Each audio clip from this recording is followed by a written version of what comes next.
Hello friends, today I take up a new topic and the name of the topic is the role of opposition parties in parliamentary democracy of India. My lesson plan includes why is it in the news, role of opposition party in a democracy, modus operandi of opposition party to check ruling party, parliamentary democracy and its special features and merits and demerits, how to strengthen opposition parties in India, and finally conclusion.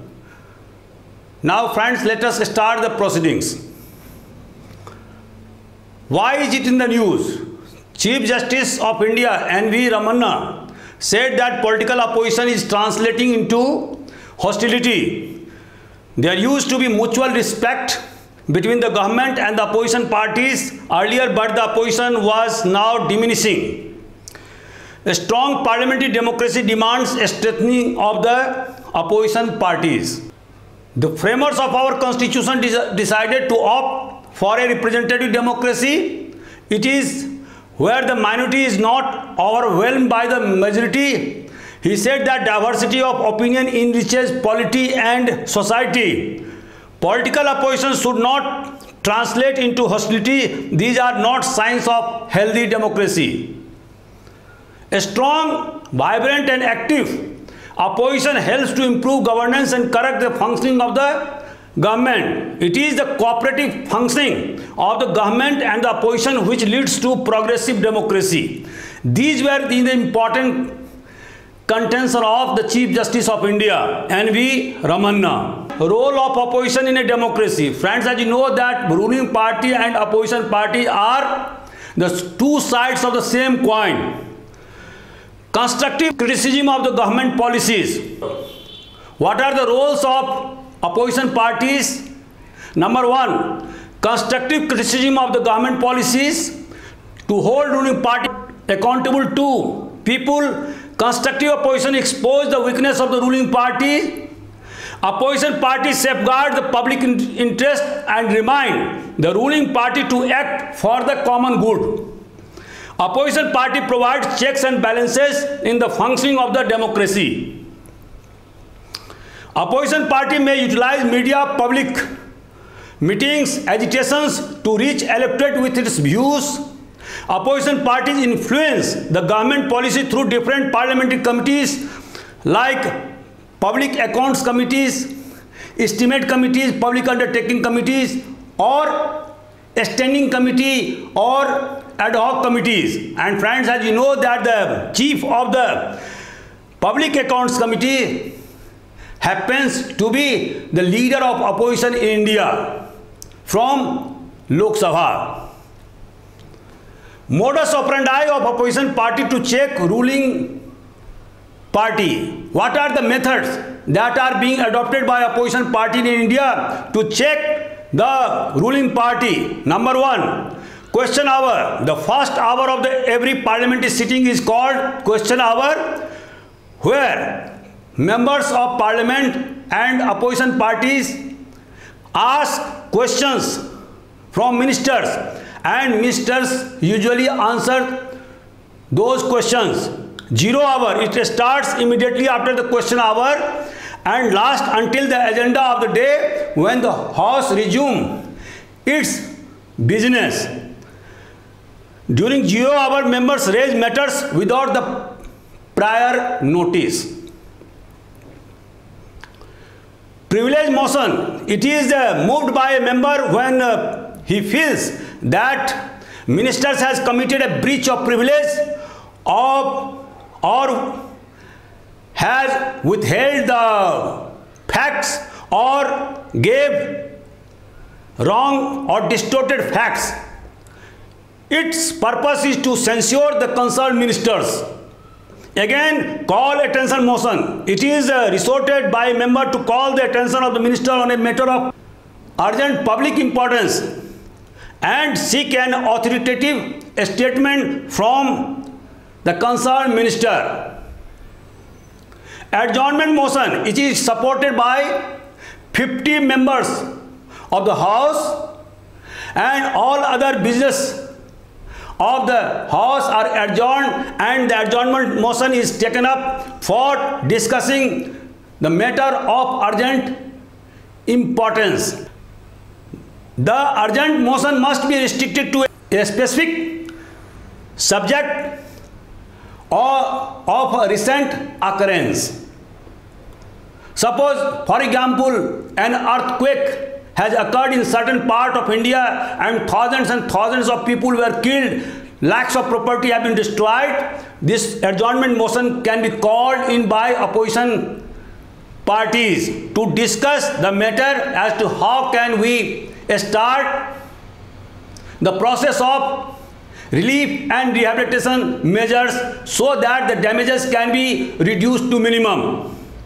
No confidence motion. It is a strong weapon in the hand of opposition parties and they can move no confidence motion against the ruling party with the support of 50 MPs.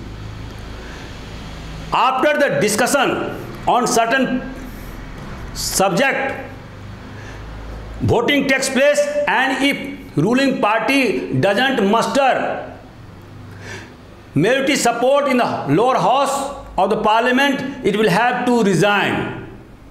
Because parliamentary form of government presupposes responsibility of the executive towards lower house of the parliament.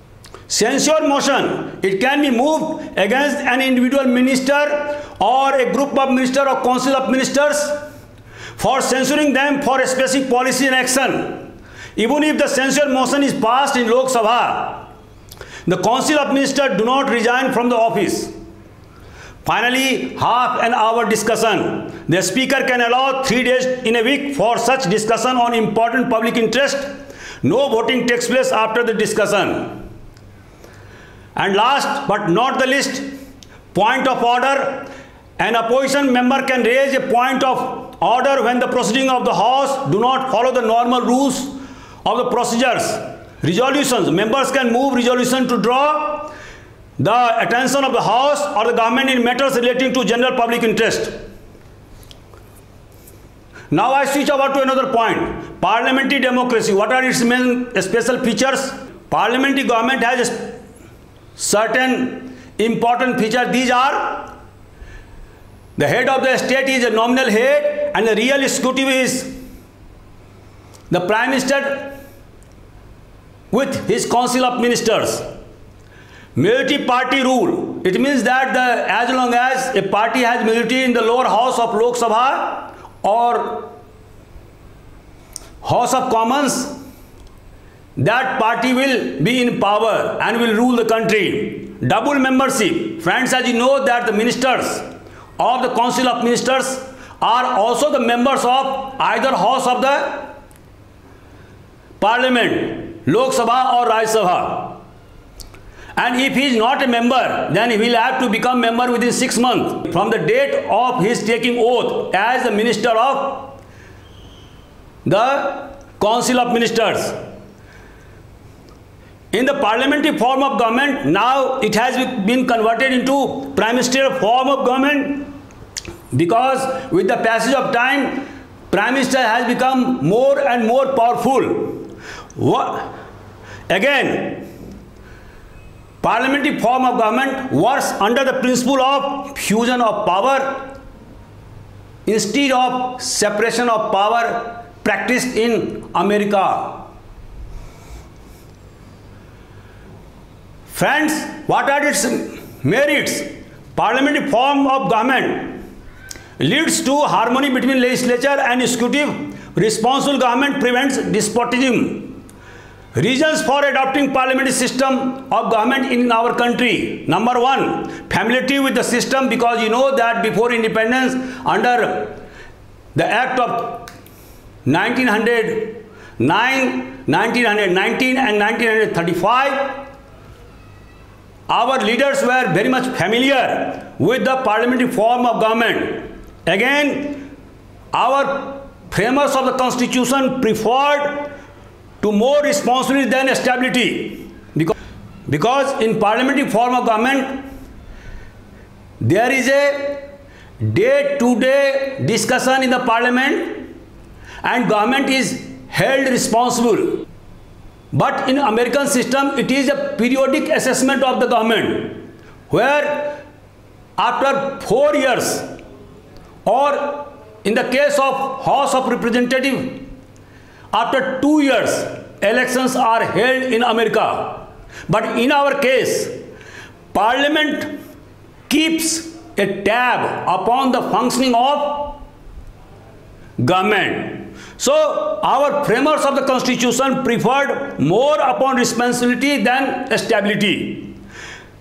And again, in the parliamentary form of government, there is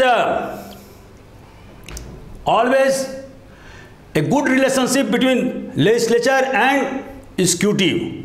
And friends, as you know that in American system, there is always the possibility of a struggle between Congress and the President of America.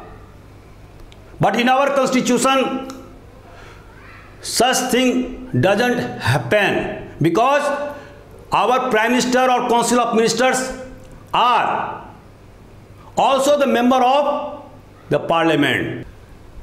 In parliamentary form of government, wider representation is given to different sections, interests and groups or regions of our society in consonance with our pluralist society.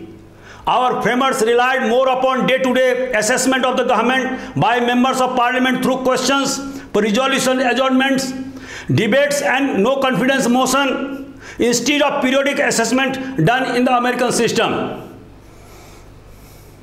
How to strengthen opposition in our country? Number one, the presence of vigilant opposition is necessary for a vibrant democracy. Weakening of opposition parties may lead one-party rule, which can be converted into dictatorial rule. The parliament will lose the confidence of people if opposition party become weak or negligible. Opposition parties must become credible and strong. It must feel the pulse of the people. They should work constructively. Mere attacking the PM or a council of ministers or ministers will not serve any purpose or will not bring legitimacy in the eyes of the people. A stoppage of horse trading and blatant use of money power is must. And friends, we have seen how in the case of Maharashtra, Madhya Pradesh and in other states like Goa, Manipur earlier, how horse trading took place and how the ruling party at the center made their government in the respective states. Change in the Anti-Defection Act, Parliament must amend this law and Supreme Court must intervene so that no government is toppled within 5 years by resorting to extra constitutional devices or methods. The vendetta politics of the ruling party against the opposition members must stop. The government machinery like ED, income tax, CBI authorities should not be invoked only against the opposition members. The three opposition formations like Congress, Mandal party like Samajwadi party in UP and Rashtriya Janata Dal in Bihar, and left party like CPM in West Bengal, they should orient themselves to fight against ruling BJP. We have seen that how Congress was decimated in 2019 election, and when it was pitted directly against BJP in 186 seats, it lost 177 seats to BJP. This is not a good sign for our vibrant democracy and for the better health of our opposition parties.